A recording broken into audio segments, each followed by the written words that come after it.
Hello, I am Asma, roll number 47. This is assignment 1, programming problem P10, empirical study of ode to wake as implicit matrix factorization. First, I train skipgram with negative sampling on the same corpus used for the matrix factorization experiment. I run the experiment with a 3 different number of negative samples, 1, 5 and 15. After SGNS training, I reconstruct the matrix by multiplying the learned context and word vectors. This reconstructed matrix represents the factorized from learned by SGNS.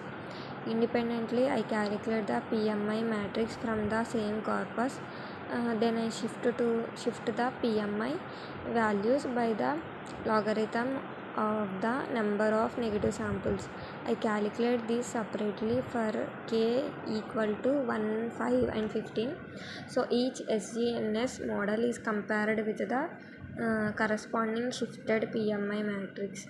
Next, I compare the reconstructed SGNS matrix with the corresponding SPPMI matrix.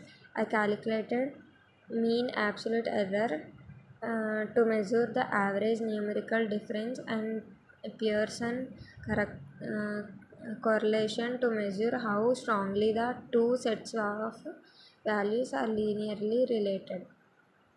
I also create scatter plots of the reconstructed matrix values against the corresponding shifted PMI values. Points closer to the diagonal indicates stronger agreement between the SGNS reconstruction and the shifted PMI matrix.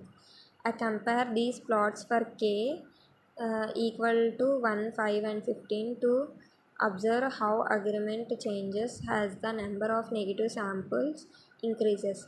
Finally, I applied SVD directly to the SPPMI matrix and obtained low dimensional word vectors. Then I compare the SVD appending with the SGNS appending using the evaluation suite from P9. Here I compare the results for the 3 negative sample settings using MAE and Pearson correlation, and I also compare the SVD and SGNS appending performance on the P9 evaluation tasks. This helps determine how closely SGN follows the